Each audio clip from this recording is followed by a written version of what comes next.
सुप्रभात बच्चों। आज हम पढ़ेंगे हिंदी की पाठ्य पुस्तक आरोह भाग 2 का पाठ नमक। इसकी लेखिका हैं रजिया सज्जाद जहीर। यह पाठ भारत और पाकिस्तान के बंटवारे की त्रासदी पर आधारित है। किस तरह से लाखों करोड़ों लोग उस समय एक जगह से दूसरी जगह विस्थापित हुए थे,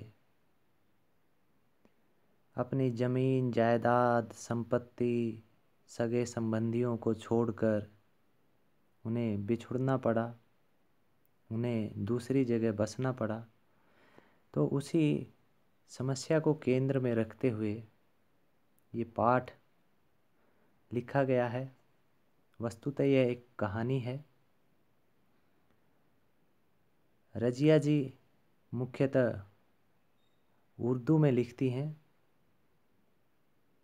यह उनकी उर्दू में लिखी हुई कहानी का ही अनुवाद है। चलिए पढ़ते हैं पाठ। उन सिख बीबी को देखकर सफ़िया हैरान रह गई थी। किस कदर वह उसकी माँ से मिलती थी। सफ़िया जो है एक कीर्तन में आई थी। वहाँ पर उसकी भेंट सिख बीबी से होती है। उसको देखकर वह बड़ी अचंभित होती है। क्यों अचंभित होती है? क्योंकि उसकी शक्ल जो है उसकी माँ से मिलती है। क्या क्या उसकी माँ से मिलता है? वही भारी भरकम जिस्म, जिस्म मतलब शरीर, छोटी छोटी चमकदार आँखें जिनमें नेकी, मोहब्बत और रहम दिली की रोशनी जगमगाया करती थी। नेकी मतलब भलाई, कल्याण, मोहब्बत प्रेम प्यार और रहम दिली मतलब दया की रोशनी जगमगाया करती थी। उनकी माँ की आंखों में नेकी मोहब्बत रहम दिली की रोशनी जगमगाया करती थी। चेहरा जैसे कोई खुली हुई किताब, कोई भेद उनके हृदय में छिपा हुआ नहीं था। उनके चेहरे से ही उनके हृदय का पता चल जाता था। वैसा ही सफ़ेद बारीक मलमल का दुपट्टा जैसा उसकी अम्मा मुहर्रम में ओढ़ा करती थी। पहनावा भी बिल्कुल उसकी माँ की तरह ही था। तो सफ़िया उनको देखकर हैरान हो जाती हैं। जब सफ़िया ने कई बार उनकी तरफ मोहब्बत से देखा तो उन्होंने भी उसके बारे में घर की बहू से पूछा। उन्हें बताया गया कि ये मुसलमान हैं, कल ही सुबह लाहौर जा रही हैं अपने भाइयों से मिलने, जिन्हें इन्होंने कई साल से नहीं देखा।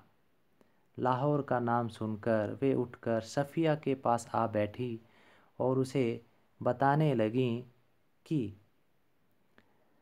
तो यहाँ जब सिख बीबी को पता चलता है कि सफ़िया लाहौर जाने वाली है अपने भाइयों से मिलने, तो उससे रहा नहीं जाता लाहौर का नाम सुनकर।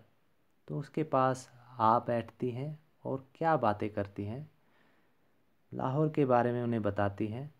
उनका लाहौर कितना प्यारा शहर है, वहाँ के लोग कैसे खूबसूरत हैं, उम्दा खाने और नफीस कपड़ों के शौकीन, सैर सपाटे के रसिया, जिंदा दिली की तस्वीर।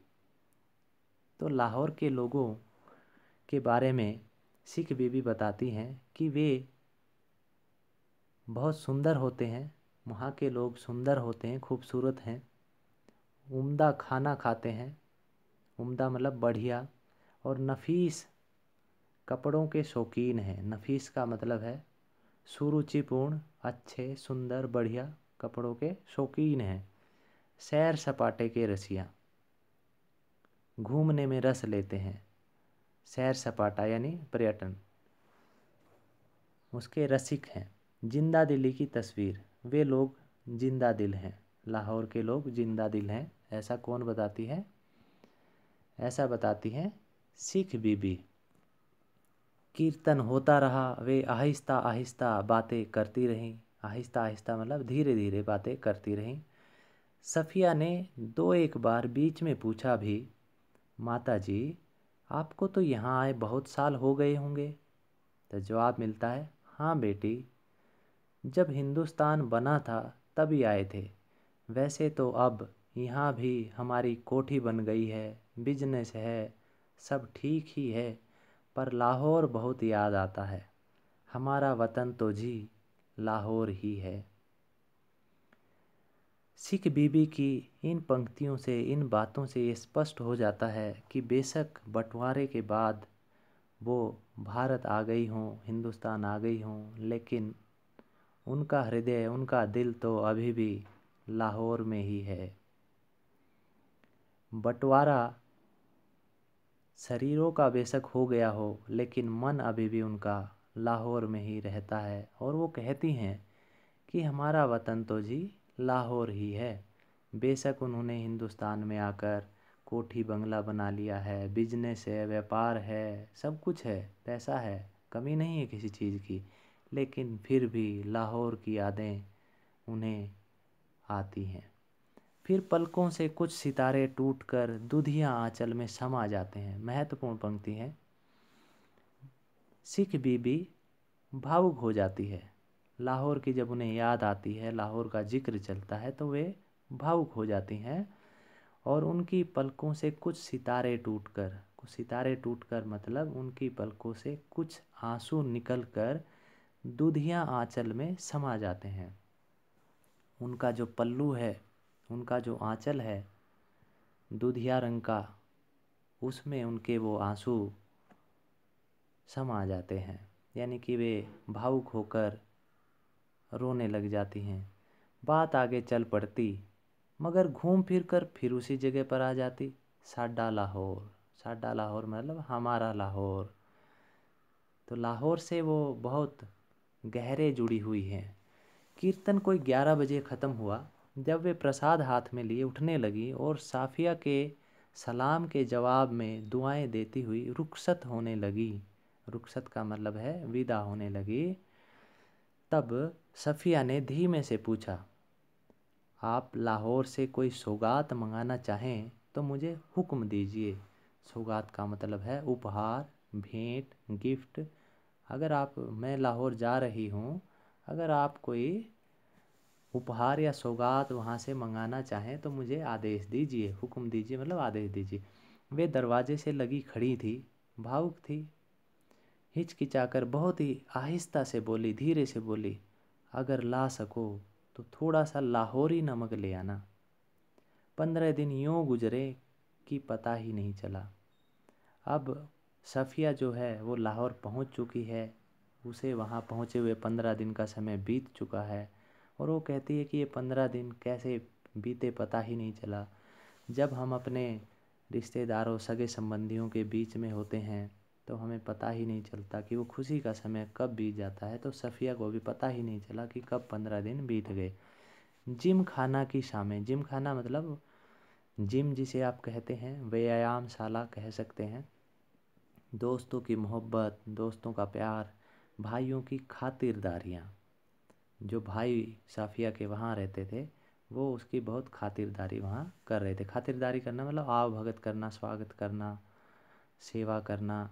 उनका बस न चलता था, उसके भाइयों का बस नहीं चलता था कि बिछड़ी हुई परदेसी बहन के लिए क्या कुछ न कर दें। उसके भाई उसे बहुत प्रेम करते थे और वे उसके लिए बहुत कुछ करना चाहते थे, लेकिन बहन क्योंकि हिंदुस्तान में रहती थी तो वो सब कुछ नहीं कर पाते थे जो वो करना चाहते थे। दोस्तों, अजीज़ों की यह हालत कि कोई कुछ लिए आ रहा है, कोई कुछ। अजीज़ का मतलब होता है प्यारे। जो दोस्त हैं, जो अजीज़ हैं, यारे प्यारे हैं, मित्र हैं, उनका हाल ये है कि वे उसे देने के लिए उपहार लेकर आ रहे हैं। कोई कुछ ला रहा है, कोई कुछ ला रहा है।